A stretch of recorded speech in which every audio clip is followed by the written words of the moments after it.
ವಿಚಿತ್ರ ಪ್ರವೃತ್ತಿ ಬೆಳೆಸ್ತಾ ಇದಾರಲ್ಲ ಇವರು. ಫಸ್ಟ್ ಆಫ್ ಆಲ್ ನೀವು ಬಿಸಿ ಇದ್ದೀರಾ, ನೀವು ಕರೆದಿದ್ದ ಡೇಟಿಗೆ ಬರ್ತೀವಿ ಅಂತ ಹೇಳಿ.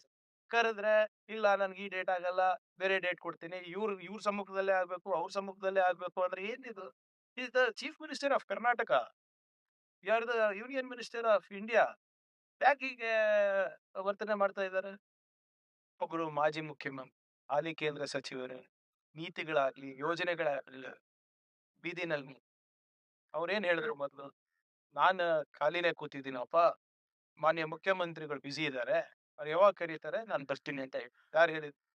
ಆಹ್ವಾನ ಮಾಡಿದ್ರು. ಗೌರವಯುತವಾಗಿ ವಿಧಾನಸೌಧಕ್ಕೆ ಬನ್ನಿ, ನಿಮ್ ಜೊತೆ 5 ಜನ ಕರ್ಕೊಂಡ್ ಬನ್ನಿ. ನಿಮ್ದು ಏನೇ ಸವಾಲುಗಳಿರ್ಬೋದು, ಏನೇ ಸಲಹೆಗಳಿರ್ಬೋದು, ಸಮಸ್ಯೆಗಳಿರ್ಬೋದು ಬಗೆಹರಿಸಲಿಕ್ಕೆ ಪ್ರಯತ್ನ ಪ್ರಾಮಾಣಿಕವಾಗಿ ಮಾಡೋಣ ಎಲ್ಲರೂ ಸೇರಿ. ಅವ್ರು ಇಲ್ಲ ನಾನ್ ಬರ್ಲಿಕ್ಕಾಗಲ್ಲ, ನೀವೇ ಬನ್ನಿ ಅಂತ. ಡೇಟು ಚೇಂಜ್ ಮಾಡಿದ್ರು, ವೆನ್ಯೂನು ಚೇಂಜ್ ಮಾಡಿದ್ರು. ಇದು ಸರಿನಾ ಹೇಳಿ? ಬೀದಿನಲ್ಲಿ ಇವತ್ತು ಯೋಜನೆಗಳು, ನೀತಿಗಳು, ಸಮಸ್ಯೆಗಳು ಪರಿಹಾರ ಆಗ್ತವೆ. ಸಮಸ್ಯೆಗಳನ್ನ ಆಹ್ವಾನಿಸ್ಬೇಕು ಅಂದ್ರೆ ಬನ್ನಿ ಚರ್ಚೆ ಮಾಡ್ಲಿಕ್ಕೆ ರೆಡಿ ಇದಾರಲ್ಲ.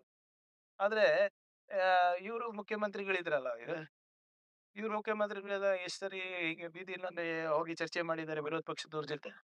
ಮಾಡಿದಾರಾ? ಇವಾಗ ಯಾಕೆ ಇದು ಪೊಲಿಟಿಕಲ್ ಸ್ಟಂಟ್. ಅವರ ಹಿರಿತನಕ್ಕೆ, ಅವರ ನಿಭಾಯಿಸಿರುವಂತ ಜವಾಬ್ದಾರಿಗೆ ಅಥವಾ ಇವಾಗಿರುವಂತ ಜವಾಬ್ದಾರಿಗೆ ಸ್ಥಾನಮಾನದಲ್ಲಿ ಇದು ಶೋಭೆ ತರುವಂತ ರೀತಿಯಲ್ಲಿ ನಡ್ಕೊಂತ ರೈತರ ಸಮಸ್ಯೆನ ರೈತರು ಆಸ್ ಪರ್ NIA ಅವರ ನಿರ್ದೇಶನ ಏನಿದೆ ಸ್ವಲ್ಪ ಪ್ರಕಾರ ನಾವು ಮಾಡ್ಬೇಕಾಗುತ್ತೆ. ಯಾಕಂದ್ರೆ ಇದು ನಮ್ಮ ವ್ಯಾಪ್ತಿಗೆ ಇತ್ತು ಮೀರಿರುವಂತ ವಿಚಾರ ಇರೋದು. So we are cooperating with the national investigating agency.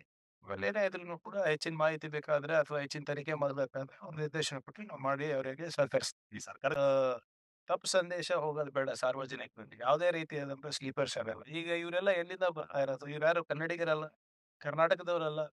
ಉತ್ತರ ಪ್ರದೇಶದಿಂದ ಇರ್ಬೋದು, ಮಧ್ಯಪ್ರದೇಶದಿಂದ ಇರ್ಬೋದು, ಈ ಬೇರೆ ಕಡೆಯಿಂದ ವಲಸೆ ಇಲ್ಲಿ ಕೆಲ್ಸಕ್ಕೆ ಬರ್ತಾ ಇದ್ದಾರೆ. ಯಾಕಂದ್ರೆ ಇಲ್ಲಿ ನಾವು ಉದ್ಯೋಗ ಅವಕಾಶವನ್ನ ಕಲ್ಪಿಸ್ಕೊಡ್ತಾ ಇದೀವಿ, ಸೃಷ್ಟಿ ಮಾಡ್ತಾ ಇದೀವಿ. ಇಲ್ಲಿ ನಮ್ಮ ಕರ್ನಾಟಕ ಸ್ಲೀಪರ್ ಸೆಲ್ ಇಲ್ಲ, ಮತ್ತೆ ಸ್ಲೀಪರ್ ಸೆಲ್ ಆಗೋದ್ ಬಿಡೋದು ಇಲ್ಲ. ನಮ್ದು ಪಬ್ಲಿಕ್ ಆಗ್ಲೇ ಮಾನ್ಯ ಮುಖ್ಯಮಂತ್ರಿಗಳು ಇದ್ರ ಬಗ್ಗೆ ಸ್ಪಷ್ಟೀಕರಣ ಕೊಟ್ಟಿದ್ದಾರೆ. PCC ಅಧ್ಯಕ್ಷರು ಕೂಡ ಕೊಟ್ಟಿದ್ದಾರೆ. ಆದಷ್ಟು ಬೇಗ ಈ ಪ್ರಕ್ರಿಯೆನ ಮುಗಿಸಿ ಇದು ಸಂಪೂರ್ಣವಾದಂತ ಕ್ಯಾಬಿನೆಟ್ ಇದ್ರೆ ಆಡಳಿತಕ್ಕೂ ಅನುಕೂಲ ಆಗುತ್ತೆ. ಸೊ ಅದನ್ನ ಬಹುಶಃ ಇನ್ನೂ 1 ವಾರ 10 ದಿನದ ಒಳಗಡೆ ಮಾಡ್ತೀನಿ ಅಂತನೂ ಕೂಡ ಅವ್ರು ಹೇಳಿದ್ದಾರೆ. ಆ ಪ್ರಕ್ರಿಯೆ ಏನಿದೆ ಇಟ್ಸ್ ಆಲ್ರೆಡಿ ಇನ್ ಪ್ರೋಸೆಸ್.